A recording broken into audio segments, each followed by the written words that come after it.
حضور نے نا لوگوں کو سمجھایا تھا. پہلے لوگ کسی عقیدے کے قائل ہی نہیں تھے. محبوب نے سمجھایا کہ دنیا مختصر ہے. حضور نے بتایا کہ مرنے کے بعد ہمارے لیے جو قبر ہے اس کو صرف ایک پہلو نہ سمجھ لینا، وہ گڑھا بھی ہے دوزخ کا لیکن وہ جنت کا باغ بھی ہے. نبی پاک نے لوگوں کو ایجوکیٹ کیا، تعلیم دی، سمجھایا کہ تم ایک نظریاتی زندگی گزارو. فقط یہ 50-60 سال ہی کل زندگی نہیں، یہ تو تمہیں بھیجا گیا ہے کام کرنے کے لیے، کاشتکاری کرنے کے لیے. مرنے کے بعد تم نے اس کاشتکاری کا پھل کاٹنا ہے. اب یہ تعلیم اتنی راسخ ہو گئی لوگوں کے دلوں میں، اور صرف لوگوں کو نہیں سمجھایا. وہ ہمارے ہاں پیران نظام یہ کرتے ہیں، لوگوں کہتے ہیں فقیر ہو جاؤ، فقیر ہو جاؤ، فقیر ہو جاؤ. لوگ فقیر ہوتے جاتے ہیں اور پیر صاحب امیر ہوتے جاتے ہیں. وہ مالدار ہوتا جاتا ہے، لوگوں کو فقر کا سبق پڑھاتا جاتا ہے. نبی پاک علیہ السلام نے لوگوں کو جب یہ کہا نا کہ زندگی چند روزہ ہے، تو یہ تعلیم لوگوں کو تو دی، لیکن اپنا حال یہ تھا ایک وقت روٹی کھائی اور 3 وقت فاقہ کیا. محبوب نے چٹائی پر آرام فرمایا. حضور موٹے بان کی چارپائی پہ لیٹے، موٹے بان، اور حضرت عمر فرماتے میں تبن سخت تھا لیکن حضور کی کمر پر جب میں نے چارپائی کے نشان دیکھے تو میں رو پڑا. یا رسول اللہ، اللہ کے دشمن اتنی موج میں ہیں اور آپ تو. حضور نے ایک تو یہ ہے نا کہ آپ کی پیار میں کوئی رو رہا ہے تو بندہ کہے کوئی نہیں بس حالات ایسے، نہ. محبوب نے نظریہ بیان کیا، نظریہ.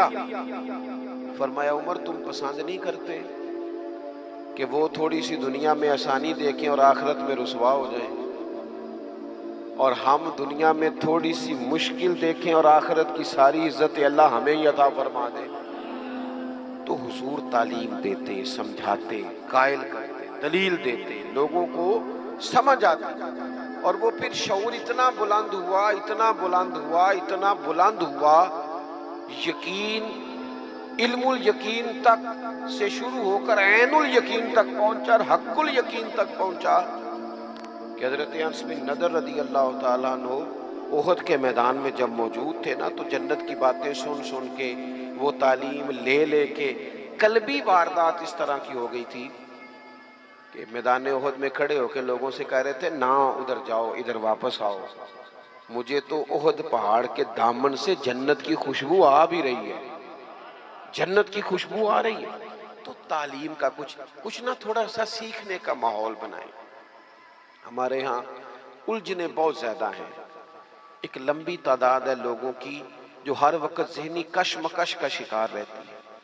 ایک تناؤ ہے، ایک الجھاؤ ہے. میں گزارش کرتا رہتا ہوں بزرگوں سے تو نہیں، جو دوست احباب ہیں علماء کی جماعت میں، کہتا ہوں کہ لوگوں کے جو مسائل ہیں اس پر گفتگو کی جائے، لوگوں کو ذہنی آسودگی کا موقع میسر آئے، انہیں پتہ چلے کہ یہ ہمارا اصل مسئلہ ہے. ہمارے جو آپ دیکھیں نا، حسد بہت بڑا مسئلہ ہے.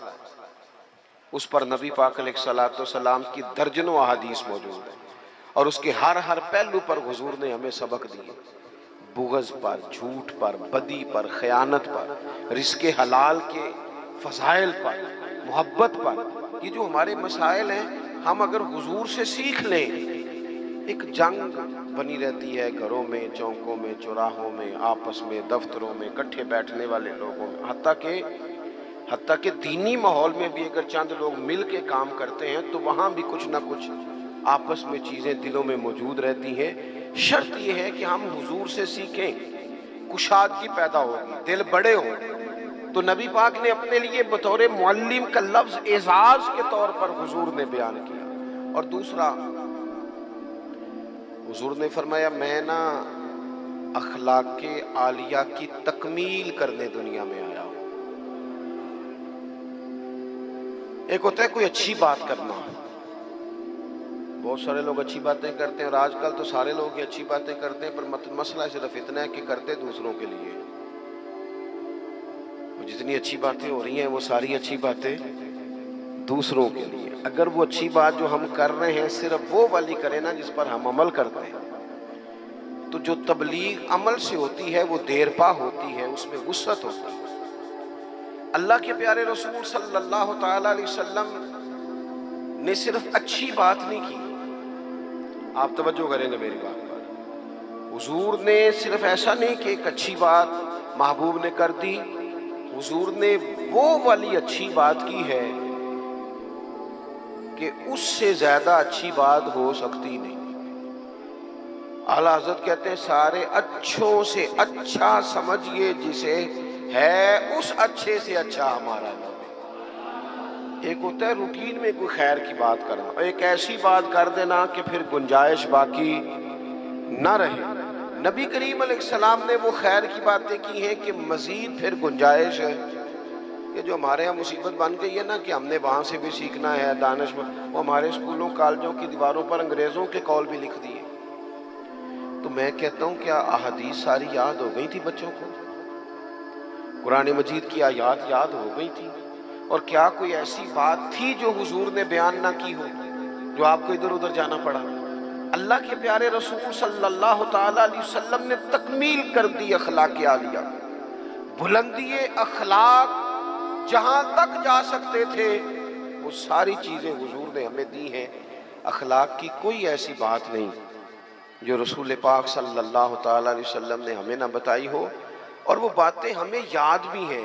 بس مسئلہ یہ ہے کہ تقریریں، میں آج کل یہ دیکھتا ہوں کہ آپ آ جائیں جی، آپ یہاں بھی بیان کر دیں، آپ تھوڑا وہاں بھی کر لیں، تھوڑا وہاں بھی کر لیں۔ تو میں یہ اکثر کہتا ہوں دوستوں سے کہ اگر تو تقریریں ہیں فقط کانوں کی لذت کے لیے، پھر تو سارا دن سنیں، اور اگر عمل کے لیے ہے نا تو پھر میرا خیال ہے 20 منٹ اگر کسی نے کوئی بات سن رکھی ہے تو وہ عمل کے لیے کافی ہے، وہ عمل کے لیے کافی ہے۔ وہ بزرگ ایک مثال دیا کرتے تھے کہ ایک شخص نے کسی مولانا سے سن لیا تھا، بعض اوقات لوگ کھیتوں میں قضائے حاجت کے لیے جاتے تھے پیشاب کرنے، تو کہا سخت جگہ پہ پیشاب نہ کرو، وہ اس لیے کہ پیشاب کے چھینٹے پلٹ کر کپڑوں پہ نہ آئیں۔ تو اس بیچارے نے وہ مسئلہ سن لیا، وہ صرف نعرے والا نہیں تھا نا، عمل والا تھا۔ اس نے پھر نہ اپنی رومال میں ریت باندھ کے کندھے پہ رکھ لی، جہاں اسے قضائے حاجت کا موقع آتا وہ پہلے ریت رکھتا، اس میں وہ پیشاب کرتا تاکہ میرے کپڑوں کو۔ تو کسی نے کہا چل دوبارہ محفل میں جانا ہے، کچھ سننا ہے، تو کہنے لگا نا بھائی بس، جو ایک مسئلہ سنا تھا اس کے لیے کندھے پہ ریت اٹھائے پھرتا ہوں۔ یہ ایک سادی بات ہے لیکن سمجھنے کے لیے ہے، اگرچہ آپ ہنسے پر سمجھنے کے لیے ہے نا، کہ جن کا عمل کرنے کا مزاج تھا وہ تو یہاں تک تھے، اور جن کا خیال یہ کہ اب ویکھیا ساڑی محفل ہوئی، پھر راتی پھر آپ مزہ کیا ہے، او ہو کیا بھئی آپ نے اور میں نے یہی تو کام کیا ہے۔ نبی کریم نے بلند اخلاق سکھائے۔ ایک حدیث اگر میرے ملک میں نافذ ہو جائے نا، ایک، کتنی کہہ رہا ہوں، ہاں نہ نہیں کرتے آپ، ناراض ہیں؟ کتنی؟ ایک پہ عمل ہو جائے نا، ایک پہ بس، تو سارے مسئلے حل ہو۔ ایک بات، اور لمبی چوڑی نہیں، حضور کو جو اللہ نے جوامع الکلم عطا فرمائے ان میں سے ایک بات، اللہ کے پیارے رسول علیہ السلام نے فرمایا میرا مومن وہ ہے۔ اتنی بڑی بلند اخلاق کی بات ملے گی نہیں آپ کو۔ فرمایا میرا مومن وہ ہے جو اپنے لیے پسند کرتا ہے وہی اپنے بھائی کے لیے بھی پسند کرتا ہے۔ لو ختم ہو گئی بات۔ آج کے بعد زندگی میں یہ ایک بات طاری کر لو، ایک صرف، کہ جو اپنے لیے پسند کرنا ہے وہی اپنے، کوئی ملاوٹ ہوگی، کوئی آدمی غلط چیز بیچے گا، کوئی غلط چیز بنائے گا، کوئی خرابی پیدا ہوگی، کیوں کہ اس نے نا، میں دکان پہ ایک دفعہ کپڑے خریدنے کے لیے بیٹھا تھا تو ایک صاحب کہنے لگے پیر صاحب یہ لے لے آتے، میں بھی پایا ہے۔ میں کیا سارے نو یو دیا کر جڑا آپ پانا ہے۔ دیکھو نا یہ کیا بات ہوئی، آپ کو پہچان ہے نا کہ یہ کپڑا ٹھیک ہے، تو آپ باقیوں کو خرید، آپ مارکیٹ سے لے کے ہی وہی آئیں بس، جو آپ سمجھتے ہیں کہ یہ لوگوں کے لیے۔ کیوں ہم اس طرح کا کام کرتے ہیں؟ کیوں نہیں ہم سمجھتے کہ یہ غیر نہیں ہے، یہ ہمارے اپنے لوگ ہیں؟ یہ کیسے ہو سکتا ہے کہ کسی کے بچوں کو آپ ملاوٹ والی چیز کھلائیں اور بیماریاں آپ کے گھر نہ آئیں؟